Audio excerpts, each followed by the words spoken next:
everyone, and thank you once again for stopping by the Infidel Guy Real Audio Show, brought to you by freespeech.org.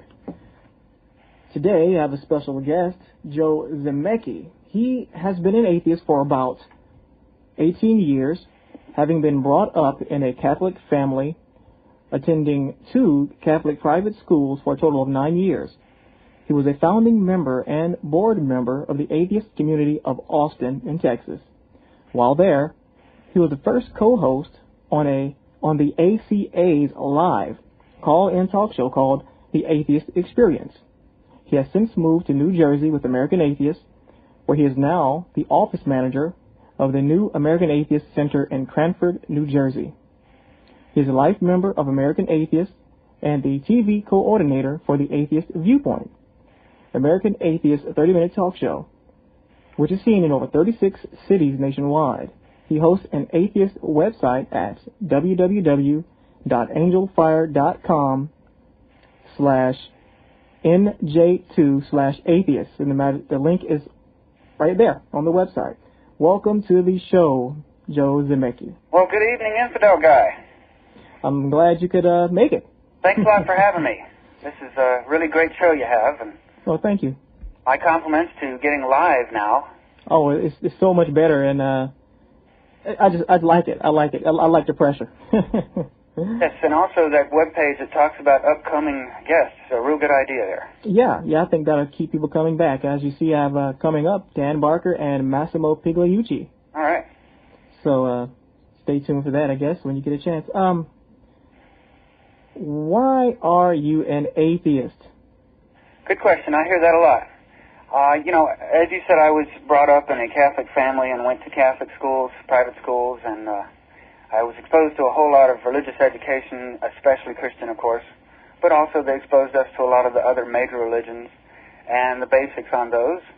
And in reading the Bible thoroughly, cover to cover, twice, and having read it in my Bible study and being required to read it and being required to take part in church services in which I read the Bible before large groups of people on Fridays and then going to church again on Sundays, and all of this, a whole lot of religion, Catholicism was crammed down my throat, and I spent an hour of class time per day in religion class, and so I learned a whole lot about that directly from the horse's mouth, so to speak, priests and nuns who were on mission from Ireland. Okay. And all of this culminated together with my skeptical mind already. I was kind of born with a skeptical mind, I think. And okay.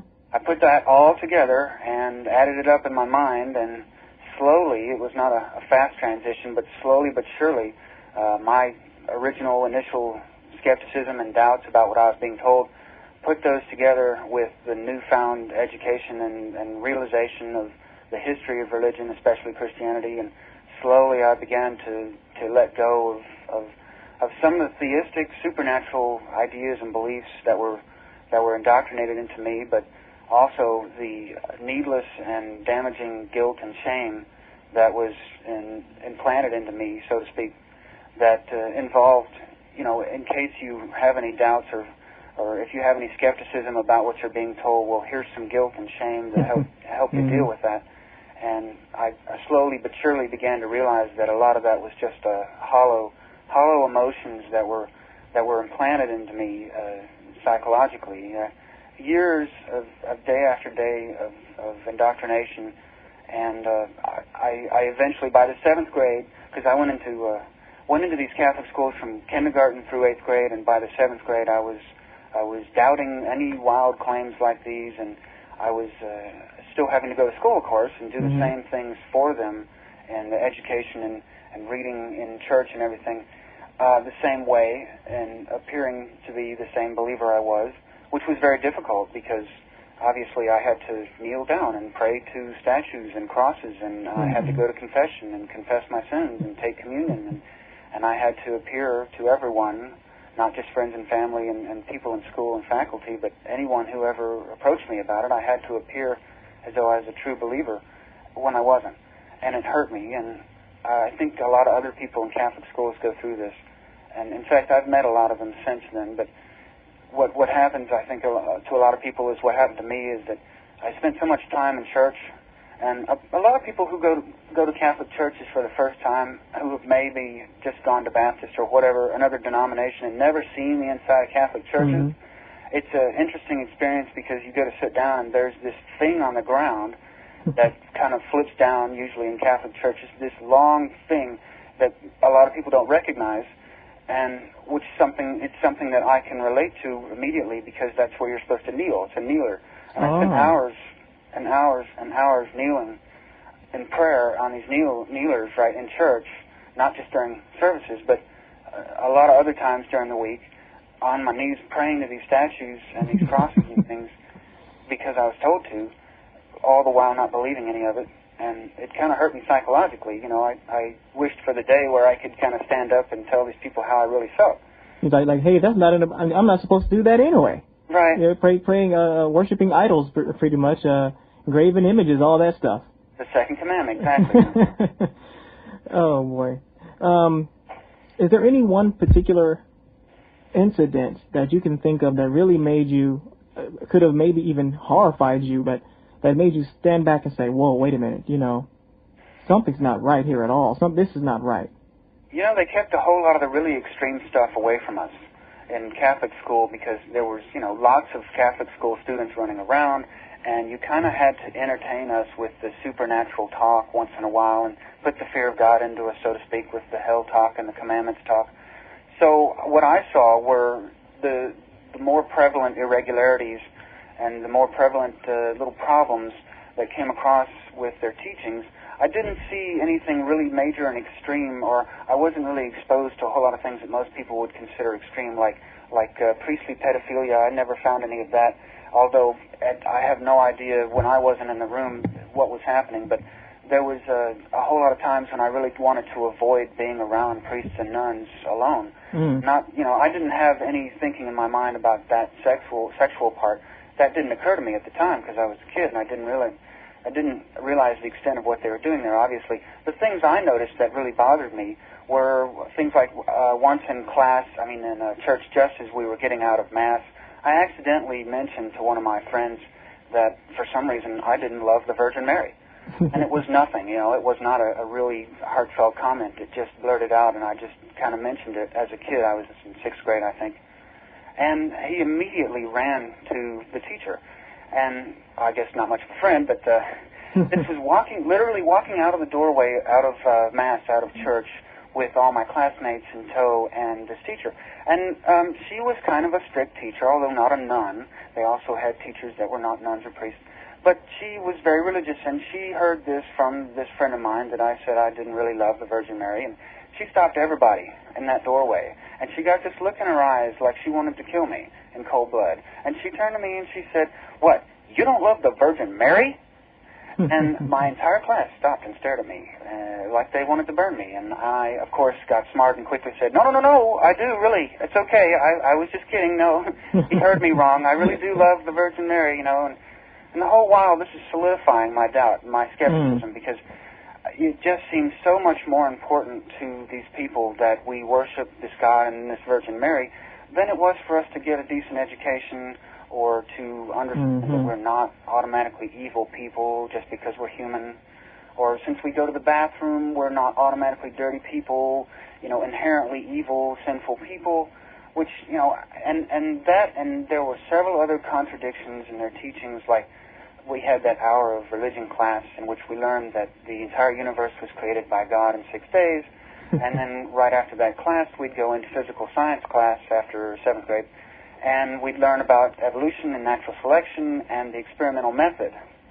I had one little incident that, again, it was a slow change going from Catholic believer to atheistic and a atheist person in a Catholic school, but I raised my hand one day because we were talking about the experimental method. I said, do we have to prove that God exists? Because, isn't God a theory? We don't have immediate proof right here. We need to try and find some evidence and do experiments and research, you know, and try to find out what the real facts are based on the evidence. And she said, no, God is exempt. Okay. And that kind of answered my skepticism in the negative. I didn't find that to be a sufficient answer. And the more I looked, the more I researched other religions And I researched religions in my off time, too. Religions that they never told us about, like Sikhism. And they, of course, never mentioned atheism.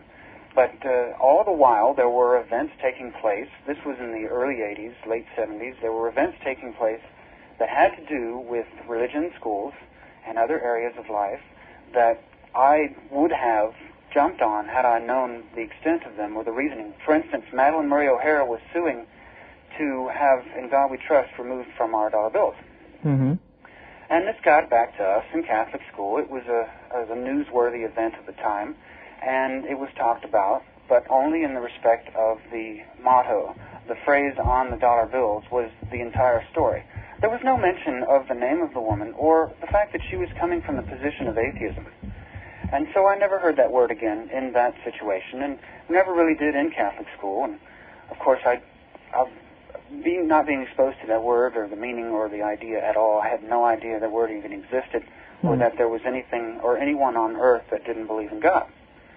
And they told us, there's Jewish people and there's Buddhists and Hindus, but they're all going to hell. And you need not worry with them. And so I kind of put all these things together in my mind and decided that I was being read a line by somebody. And right after I graduated there, 8th grade, I went to public high school and stopped going to church. And in public high school, I wasn't really prepared to meet so many different kinds of people, especially non-Christians. And in this Catholic school, another thing, I don't know if a lot of people realize, but private, parochial, religious-run schools are allowed to discriminate quite a bit in who they have as a student. And that means they're able to put together a school of students that are tailor-made to their very interests. And, of course, this means Catholics only, but then we go farther. You have to have a certain GPA and all that to stay in, but there were certain kinds of people we simply did not meet in this school. For the entire 8 years that I was at the second school I was at, for 8 years, I think there was probably 4 black students in that school the entire 8 years I was there. And they were all from Jamaica, and from the same family. We didn't have, it was white and Hispanic, all Catholic. So we didn't have any black people, we didn't have any Asians, and, of course, nothing in between, nothing else, right? So it was kind of a narrow exposure I had to society in the Catholic school. So then I go into public school, and it's totally different. So do you find that dangerous? Do you think that's dangerous? To some people it can be. To me, it was very difficult. I did not know how to react to people. I didn't have much experience with people who are not Catholic, but more than that, not even believers or culturally different, religiously different, people who brought their religion to school that was not my religion, or people who, when you ask them, what church do you go to, they look at you like you're insane. Right. Even though they're believers, they're Christians. And this was all very mysterious and confusing to me because all my life I had been taught that everybody goes to church. Everybody knows what God they're praying to. And you have to be some kind of freak not to at least know your God. But then in public school, I met all these people who were so different. And before I left 8th grade, I graduated 8th grade, Holy Ghost Catholic School in Houston. Yeah, Holy Ghost. They didn't even bother to call it Holy Spirit. Holy Ghost, such a giveaway. But on 8th grade, upon graduating, we had a graduation ceremony in the church, of course, with our principal there and the pastor. And at that time, I expected that since it was the last time I was going to attend anything at this school, no more classes, no more nothing, just graduation ceremony and then go home and then go to high school, I thought at that time they'd be introducing us to God. I thought there would be a line in that church of all the students lining up to come and shake God's hand and say, finally, you've been waiting 8 years, here I am, congratulations, this is your reward for all that kneeling and praying to me. You get to shake my hand and meet me in all my awesomeness, right? That never happened.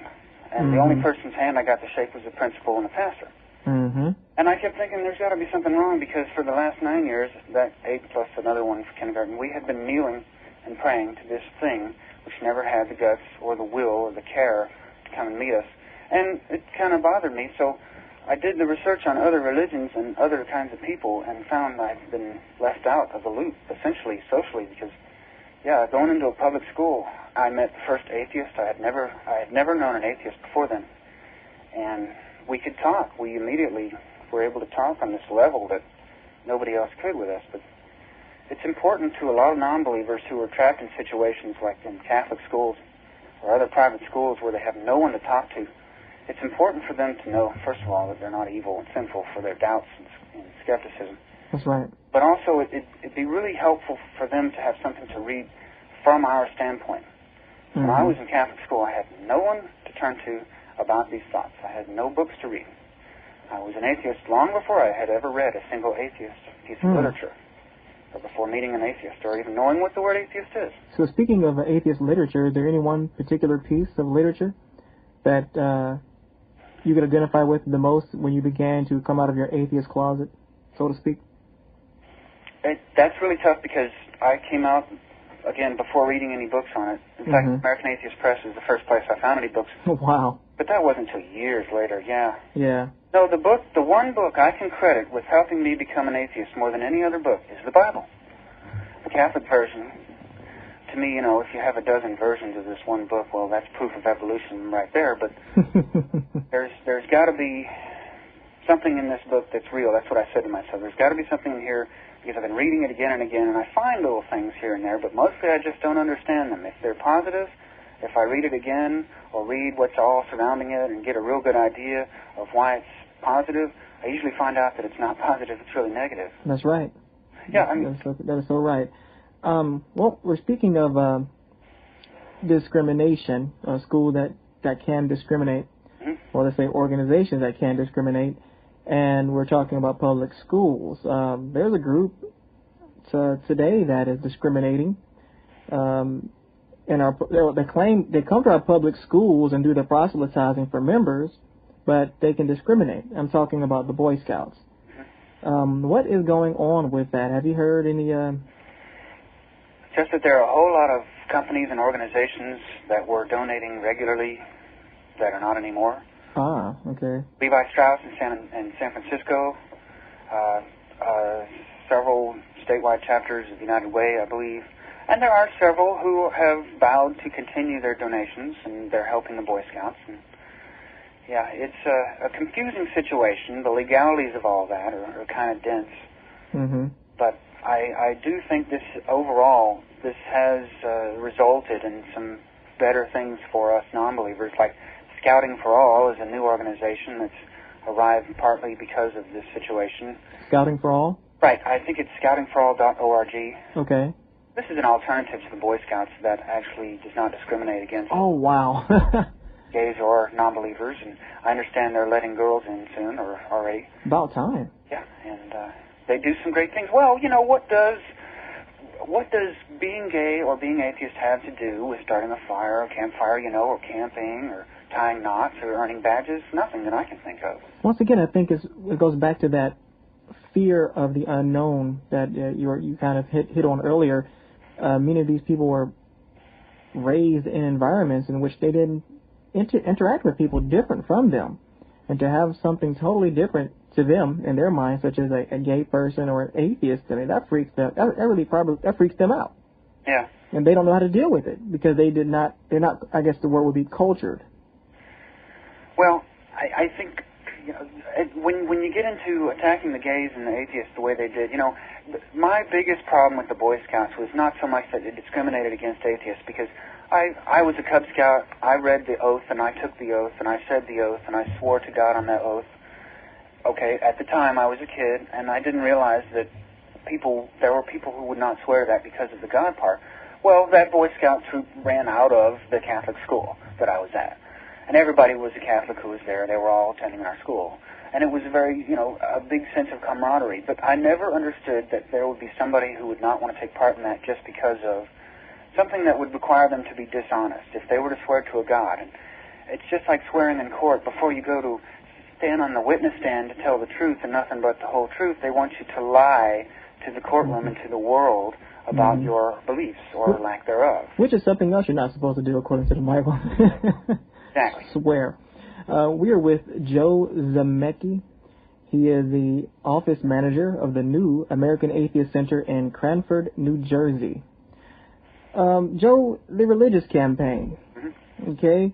That's what you affectionately call it.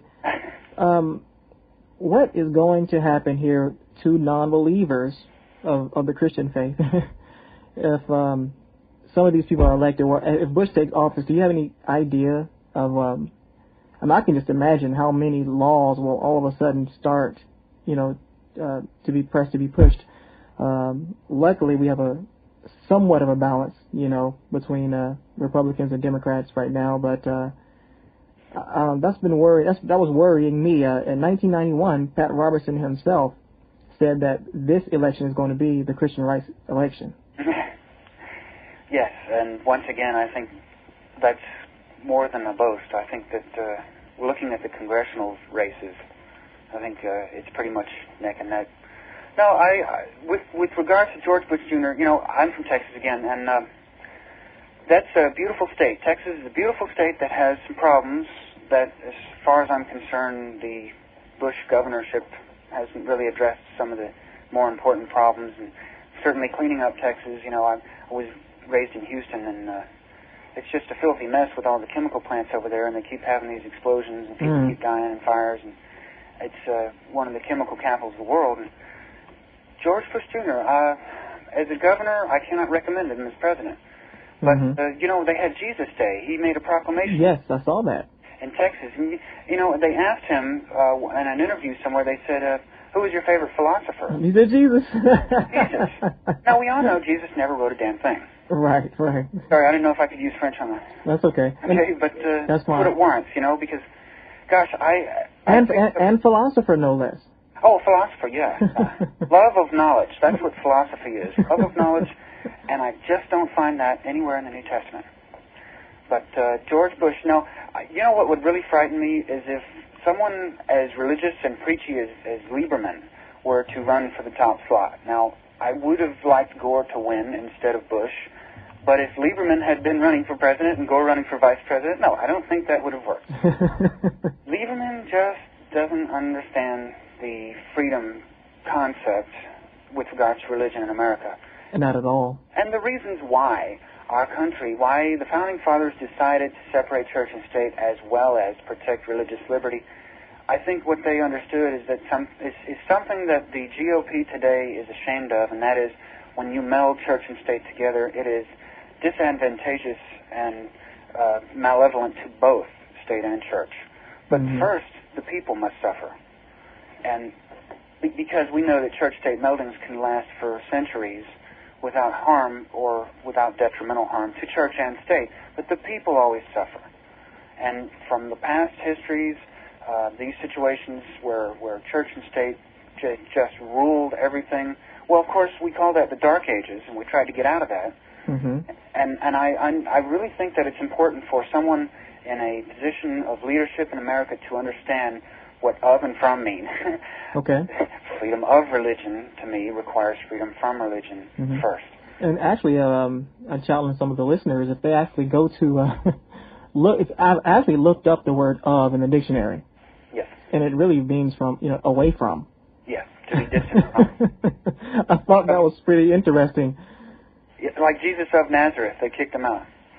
Now, actually, I understand Nazareth didn't exist in Jesus. Exactly, right. I believe they're making references to the Nazarenes, and they made the assumption, the Romans made the assumption that a place existed called Nazareth, right, on their maps, but there really was no place. Right. Well, again, we're appealing to people who simply didn't have the knowledge of the world that we do now, and I think we could probably find more wisdom and more common sense and something a little more contemporary, or at least something that appears to be sensible. But anyway, that's that. And well, earlier you were mentioning church-state issues. How do you feel about prayer in school? Maybe you can explain to our listeners. I'm sure we have a few theists that are listening, and that issue, for some reason, still has not been clarified for people who don't understand the issues. They still think that prayer has been taken out of school. Right. Well, I don't know about some of these public schools, but I have heard about a whole lot of public schools where you've got more religion now than you did before 1963. That's true.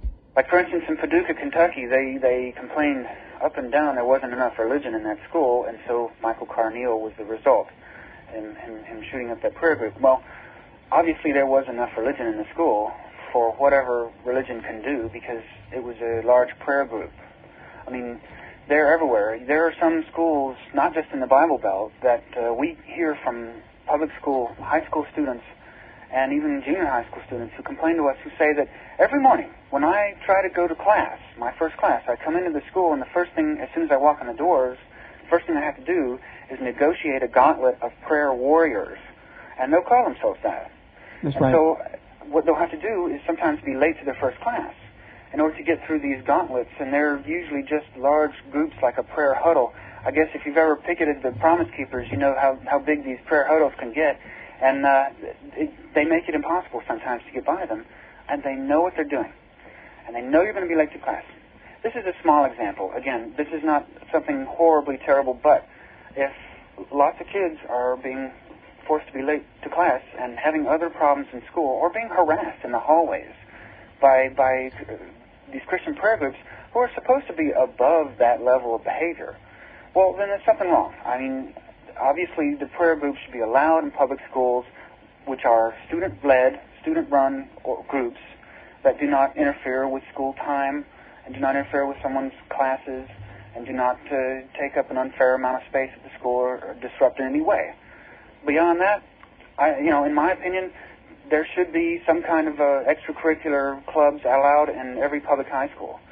But there are abuses. There are abuses of these things. Like, for instance, before 1963, there wasn't just a whole lot of mandated prayer. I mean, before the 50s, before the Red Scare in the 50s. Mm-hmm. You had your public schools, and most public schools did not have mandatory organized Bible recitation or mandatory organized recitation of the Lord's Prayer.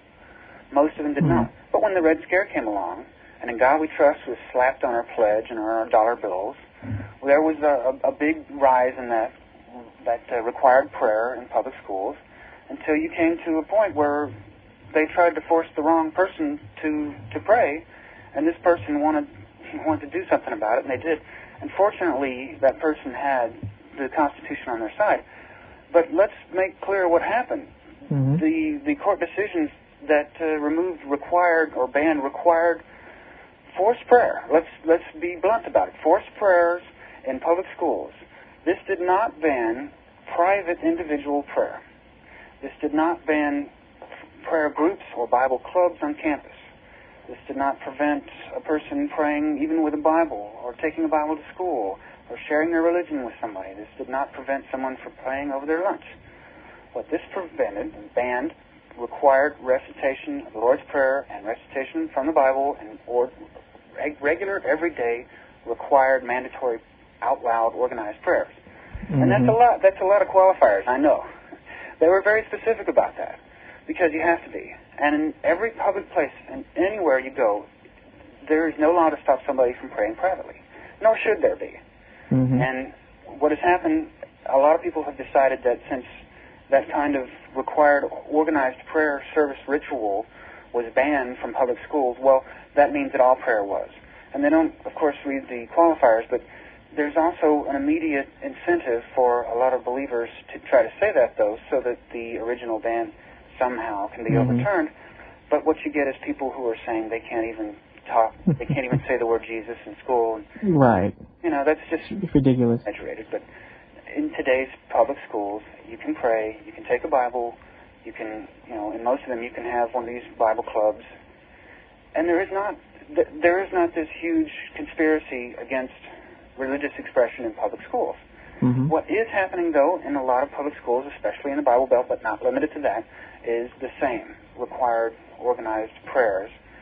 And a lot of times it gets very nasty. Like in Alabama, we heard about several cases, and one of them was where Jewish kids, not even atheists, Jewish kids were being forced to pray, and when they refused, one of them had their head physically, forcefully forced down onto their desk. Oh, no. Right? And there was another situation where a Jewish kid was arguing with one of these Christians in his class, and the Christian was calling him some really nasty epithets, right, because he was Jewish. And they got into an arguing match, and then the teacher decided to punish the Jewish kid. And his punishment was to write a 10-page report on why Jesus Christ is my true Lord and Savior. Oh. Now, as an atheist, I would find that punishment, even if he was Christian. That's right. A lot of Jewish people, obviously, and a lot of other Christians even, will feel that this, obviously this is ridiculous. There's got to be some better way for the teacher to conduct something like that. That's right. My son, music teacher, likes to do that. Every single song that she teaches the class has to do with Jesus or God and how beautiful the world or God's creation is, some variation. And he attends a school that is named after an atheist. Which atheist would that be? A. Philip Randolph. Oh, yes.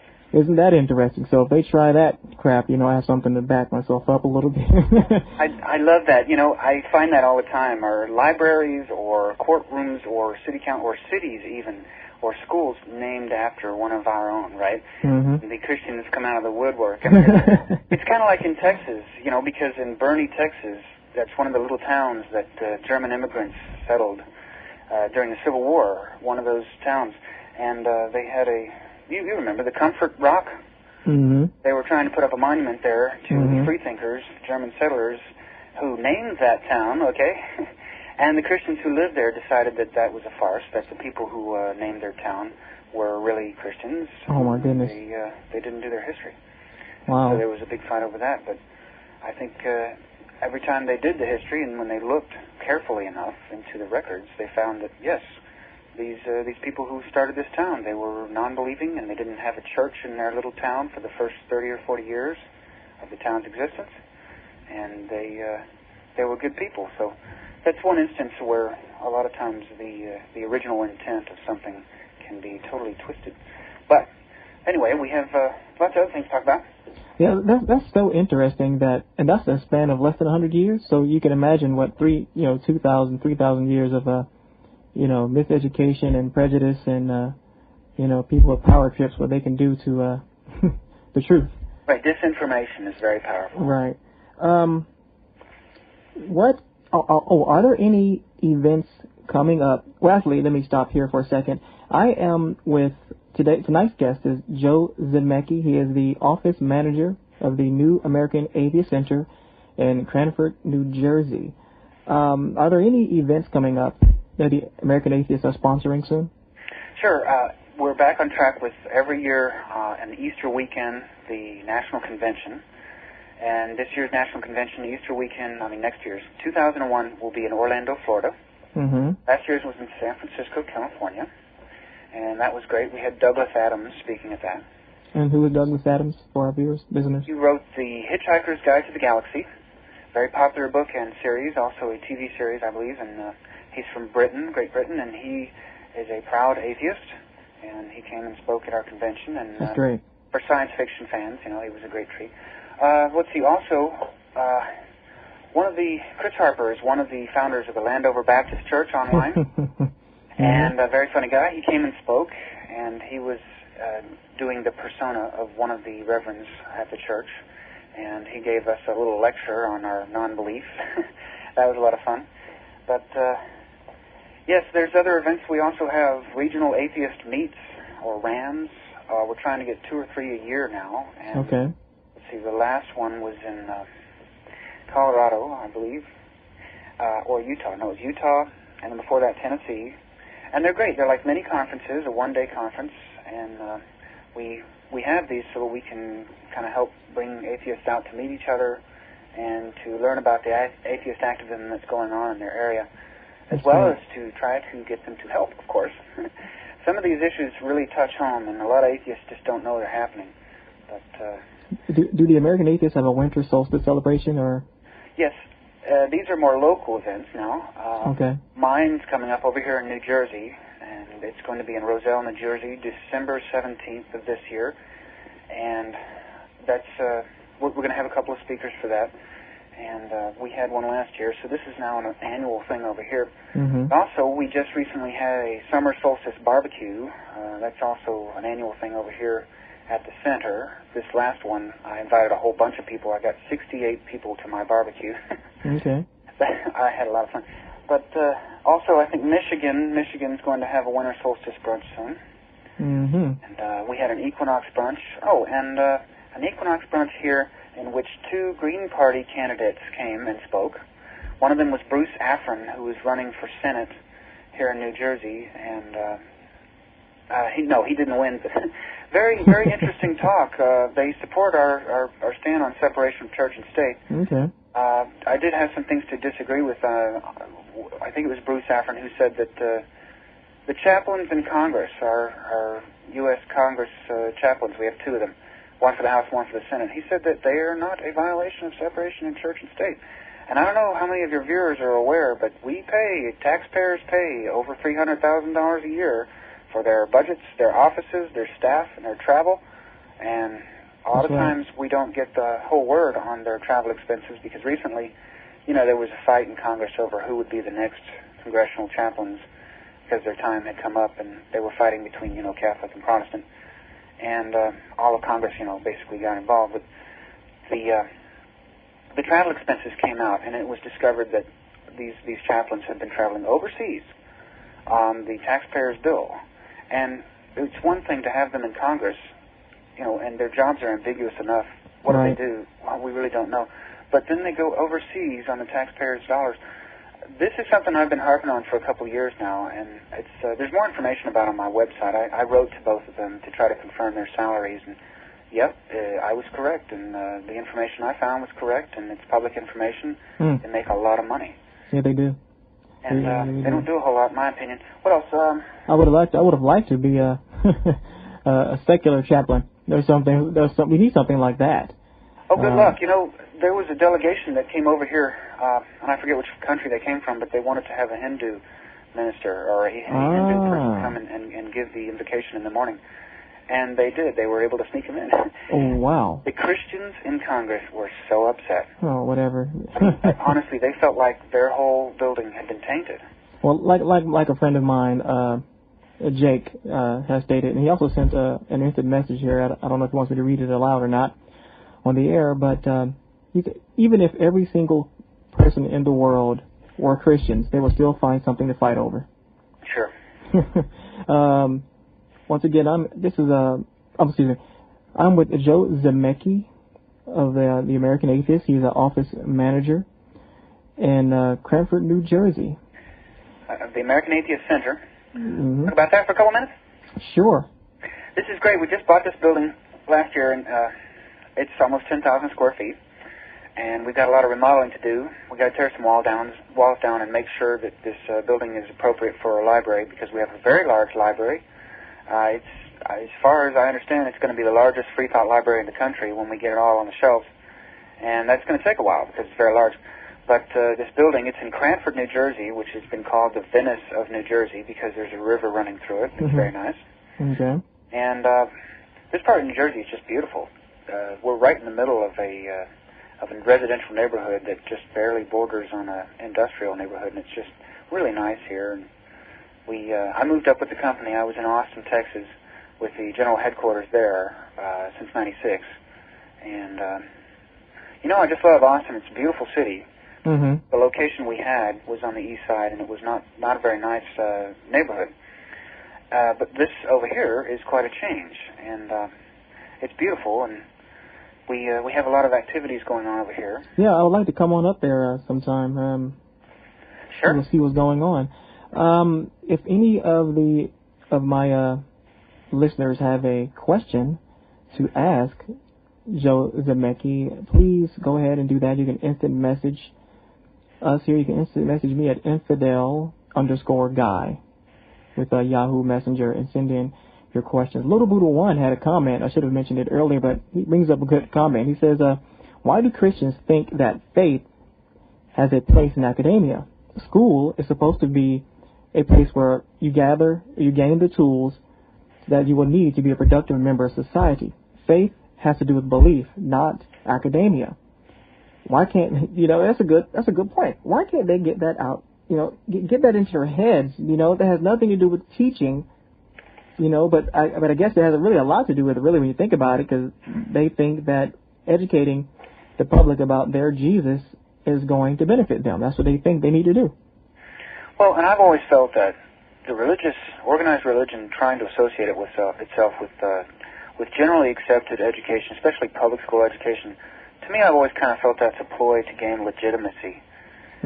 Because, education in our country is taken so seriously that when you get a subject into a classroom, you can pretty much expect, usually, that it's valid. Usually. So the idea being that if we can get our ideas into the school, no matter how valid they are, they'll get the impression, or people will get the impression that they are truly valid ideas. But also, you're right, though, the indoctrination effect is there. You get a classroom full of 30 or so students, and they're compelled to be there. You can tell them a lot of different things. Right. Well, speaking of students, the American Atheists have some book covers, right, that they could give some of our listeners who may be students? Right, those came from Metroplex Atheists, which is an affiliate group of American Atheists, and they were really the idea, I believe, of John and Shelley Hatton. And Shelley Hatton has just taken over for Dick Hogan as the state director, the Texas state director for American Atheists. But a while back, they had a situation in public schools in the Dallas area where a Christian group was putting in some Ten Commandments book covers, like the situation in Chicago, Illinois, before then, and during that situation. These were Christian groups putting in their full-color Ten Commandments book covers. The one with the football player on the front? Oh, okay. I still have yet to see one in full color. So the answer from free-thinking atheists was to come up with book covers that underscored more free-thought ideas and also at the same time kind of help educate a little bit against some of the disinformation about non-belief. And if someone wants those atheist book covers, where could they get those? Myself, if anyone is interested, I have a few here. If you're interested in having an atheist book cover, you can just email me at infidelguy@aol.com. Right, and I think Metroplex Atheist, I think they printed up hundreds of them. Okay, and how would they contact them? Just do a search on Metroplex Atheist, or? Well, I think the web address is www.metroplexatheist.org. Okay. Or they can just go to the American Atheist Texas website, which will take them there, I believe, which is www.atheists.org/TX. Okay. For some of our listeners who may be, well, of course, have a national and international listeners actually to the show, American Atheists is looking for directors right now, right? Oh, yes. In several states, and Georgia especially. But, we have, I think, 18 state directors now, including Washington, D.C., and there's a need to get the rest, obviously. Alabama is one I've been really wanting.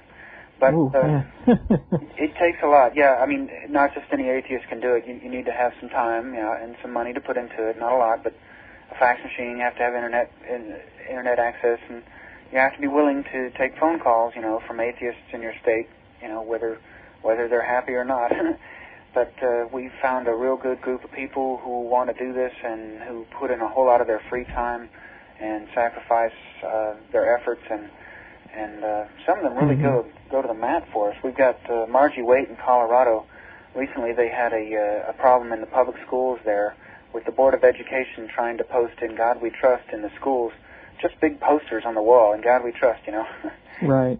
Well, she went to the board meetings, the county public school board of education meetings, and spoke by herself against this idea, and basically relayed to them the standard arguments that hold up very well, in my opinion. The original national motto being "E pluribus unum," one from many or one from many parts. Wasn't until the McCarthy era that "In God We Trust" became so chic. But she's an example of someone who can take the time and make the effort to go to these meetings and like Carletta Sims in Tennessee, go and speak before hostile boards or city councils about an unconstitutional situation they might be engaging in, and expect all the flack that they can muster afterwards. Like I said, Carly Sims went to, she's in Tennessee, she went before a school board in several places in Tennessee and spoke literally by herself to the board who was opposed to her ideas. I believe one of her situations was the evolution problem and the disclaimer stickers they wanted to put on biology books. Of course, our reaction is you need to put a disclaimer in the Bibles, too. That's true. Do not take it literally. Or teach evolutionary science in church. But these are things they don't consider.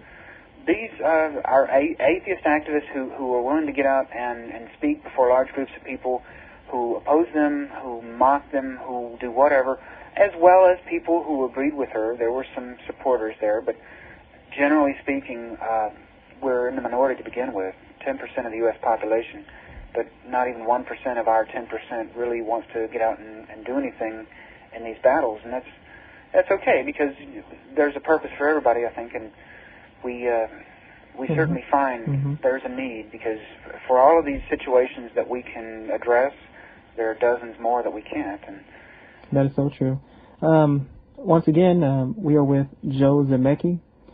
He's the office manager of the New American Atheist Center in Cranford, New Jersey.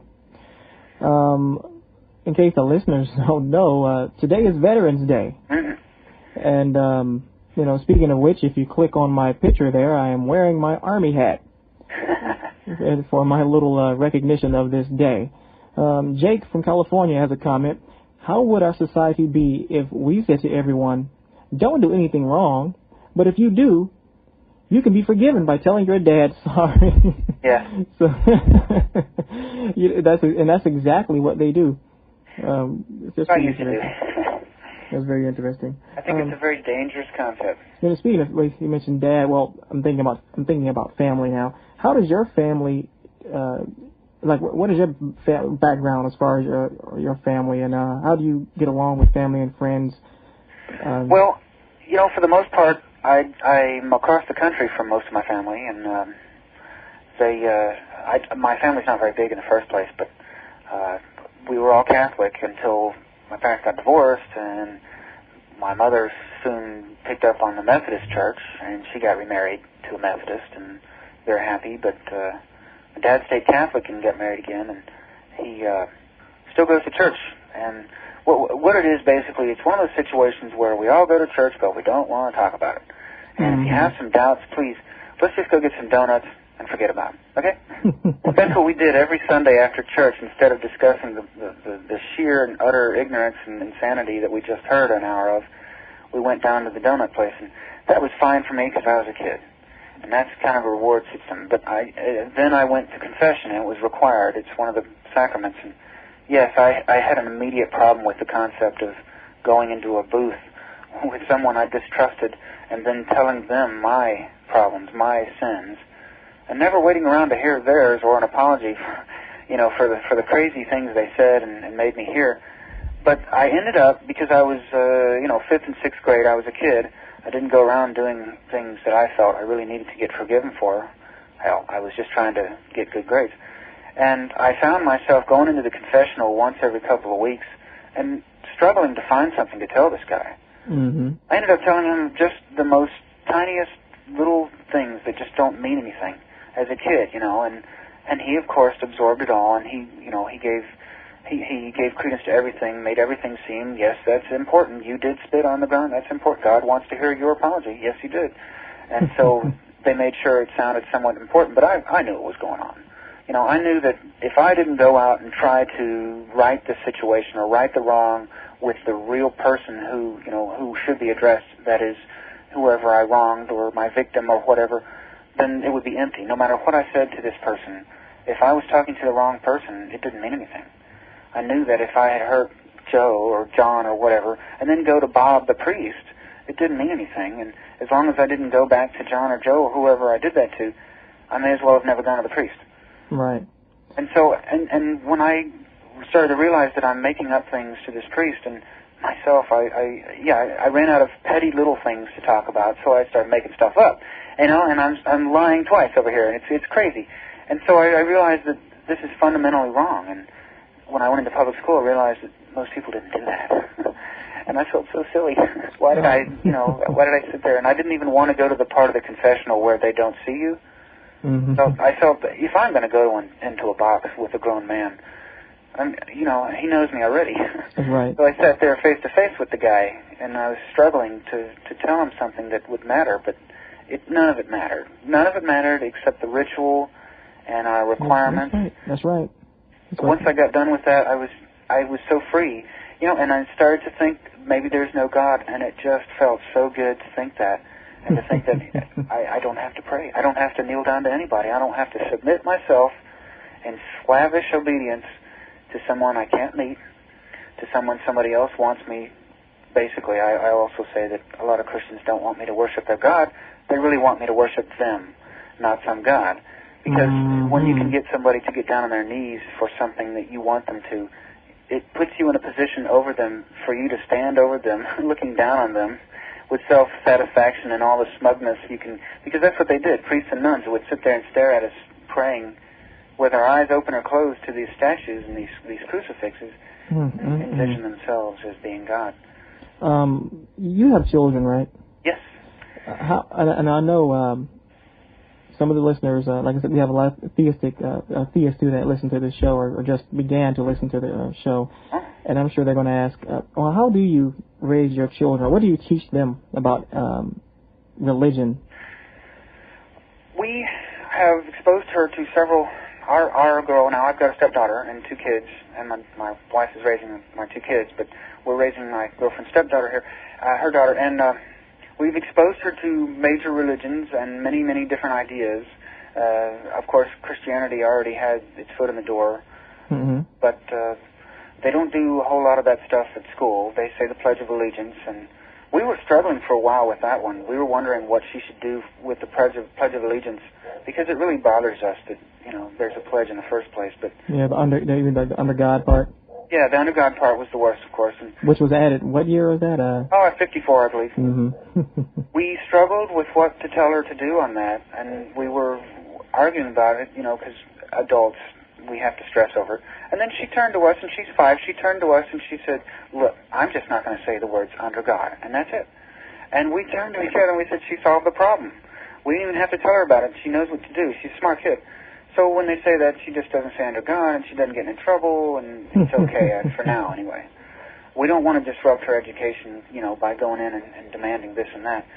But we do want to expose her to other religions. And what we have done is gone to different kinds of churches, and we've checked out a synagogue, and we're going to go to a temple soon, things like that. But also to help educate her about non-belief, we're letting her know that it's okay to study these things. And it's okay to believe what you like to believe. Everybody's free to do that. And yet atheists are the ones that are closed-minded, right? Right. Well, I want to try to turn that around. That stigma is just not right. We told her, you feel free to believe what you like, but please think about it long and hard. Because when you hear about Jesus or God, it's very important to a lot of people, especially the people who tell you about it. So if it's that important to them, you should take it seriously too, and think about it. The worst thing in the world would be for people to just stop thinking about what they accept, I think. And if we tell our kids to think and teach them to think rationally and critically, if we had critical thinking classes in, like, preschool or kindergarten, we would have a whole lot more rational Americans, I think. But since they get religious indoctrination first, and then maybe in high school or even college, usually, just critical thinking skills then, well, it's backwards.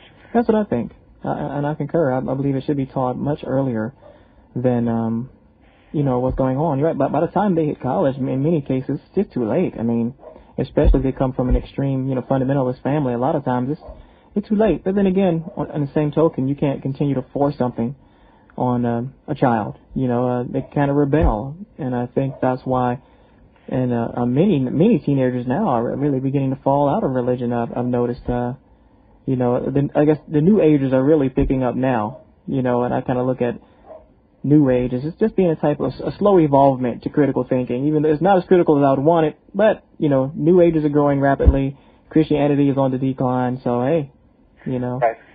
And I think New Age is the new Christianity, New Age spiritualism. That's what I think, too.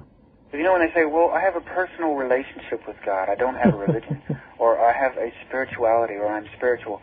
To me, these are just catchphrases, pseudonyms for the word religion. And these days, Christians on the whole are ashamed of the history of Christianity, and should be, and are trying to drop the moniker of religion for something a little bit more benign. And, well, I think that's, in the right direction. And I think eventually the more cruel religions in the world and denominations will kind of give way to the masses wanting something a little nicer. And if it has to be Christology or palmistry or tarot reading, a lot of them will go for that. To me, it's great. Yeah, actually, I wrote an article with the Secular Web called Dial a Psychic. I don't know if you read it, but I was a psychic for the Psychic Network. Yes, I read about that. Yeah, it's amazing. It's really amazing what people will believe, and people just don't understand. You know, they're really telling me everything about themselves. You know, and there's people are just they so much want control. They so much want something bigger than themselves that they kind of are gullible. They fall for things. I'm content knowing that the sun is more powerful than I am. You know, that there are forces in the universe that are more powerful than I am. I'm happy with that. You know, but the Christians and other theists, they have to personify these forces and and give them humanistic emotions. You know, anthropomorphize them, and that's how we end up with all this trouble we're in now. A question from Ted from Arizona asks, what do you say to a Christian who claims that other Christians who do wrong aren't real Christians? Yes. Before I answer that, are you running out of time? I have exactly 3 minutes left. I was just about to mention that. Yeah, my clock is wrong. I hear this quite a bit. And wouldn't it be a great world if we all obeyed the way one person wants? Well, I don't know. I don't think so. The whole idea behind that is to sweep past or sweep away, sweep under the rug the history of Christianity. And again, I've heard Christians say that none of the people who call themselves Christians, except Jesus, were real Christians. And it's really hard to say that. I mean, because logically speaking, you know, to me, anybody who wants to call themselves a Christian and say they follow Jesus' teachings, that's good enough. Right. And then when they go on from there and act out, well, that's a Christian. I'm sorry. And so in that respect, I think that a lot of Christians ought to think twice about giving themselves that label. But again, you get a whole reasoning from a lot of them that I'm the only thing that's real regarding Christianity, or I'm the only real Christian because obviously I follow the right way, which is their way, of course. And to me, this gets back to morals. In my opinion, morals are just opinions, because one religion's morals are different from another. One person's morals are different from another's. That's right. And so, and you get into a infinite number of different ideas and opinions regarding morals, just because as long as you keep providing different minds, you'll get different opinions. So, but when they say that, I say, well, you've got millions of Christians who said the same thing about you, or people like you, people who don't go out and persecute Jews or non-believers. They also turned around and said, well, if they don't persecute Jews, they're not really Christians. Or things like that. Or if you didn't support slavery in the South, you weren't really a Christian. You may as well have been a witch. Even just 100 years ago. But, again, I think it's a cop-out. I am proud to say that I share the word atheist and freethinker with some really great minds in human history. Of course, a lot of humans have done horrible things who were not religious, but these were not in the name of atheism, obviously. There were other things at stake at work there. But for the most part, we can be proud of our heritage. I think the most important fact, though, is that atheism is not a political ideology. What is atheism? Well, at its most technical and base, the most basic definition, in my opinion, is just living without religion and without God beliefs, or anything that is without religion or God beliefs. And that's pretty wide and general in scope, I know, being that any non-human animal can be an atheist, and in fact is. Babies. And any non-human object, automatically, the earth, the sun. But there are a lot more technical definitions and many other definitions. But, I think at its root definition is just thinking clearly and rationally about everything, and not just, thinking clearly about your job and then on Sunday just throwing that clear thinking out. Well, Joe, we have 1 minute left in the show, and I would like to, looks like the guests, no one is sending in more questions for you. So is there anything that you would like to say to the guests before we sign off tonight? You mean me to the listener? Yeah. Okay. I'm sorry, that's what I meant. Yeah, thank you. Let's see. We have a convention Easter weekend in Florida, in Orlando, Florida, and you can find out more about that by going to www.atheists.org or by calling us here at the American Atheist Center in Cranford, New Jersey at 908-276-7300. We're open Monday through Friday, 9 to 5, and we have some more events planned and have some great websites and a good TV show called The Atheist Viewpoint. Reginald, I want to thank you again. This has been a great opportunity, and I've really enjoyed it. You have a great show. Thank you. And a website, too, killer website. And wish you all the best of luck with everything. And would really like to be a guest again in the future. That will not be a problem at all, Joe. I enjoyed myself as well. Great. Once again, for the listeners, this was Joe Zamecki with American Atheist. He is office manager for the New American Atheist Center in Cranford, New Jersey, and also he's a TV coordinator for an Atheist Viewpoint. And as you can tell, a great all-around guy. And what's this? Oh, okay. Why, thank you. Somebody just sent me another email, but that's something I'll take care of after we get off the show here. All right. But I'm gonna put you on hold, and I'm gonna sign off to the viewers. I'll talk to you in 1 second. Okay. Thanks. Okay, hold on. Wow, that was a great show. Thanks to everyone that tuned in. Wow, nice show. Tune in tomorrow at 8 p.m. for Who Knows. I don't have anything scheduled. Maybe I can have another audio call, listener call-in show. If not, I may have to do a repeat. But hopefully, anyone listening, if you want to be heard, if you have a unique perspective on something dealing with free thought, either dealing with science, ethics, evolution, religion, philosophy, what have you, go ahead and give me an email at infidelguy@aol.com. Thank you all for tuning in. I'll see you tomorrow. Thank you for listening to the Infidel Guy Archives, now on YouTube. Uploading next week, Dr. Massimo Pelliucci, evolutionary biologist and philosopher. If you like what you hear, don't forget to like, subscribe, and hit that notification bell to know when more programs are uploaded. Be patient, as these are older, so the audio isn't the best, but it does get better over the years. Remember, every few weeks, I'll pop in with some updated commentary about the programs, answer your questions, and reflect in current events from a critical perspective. See you then.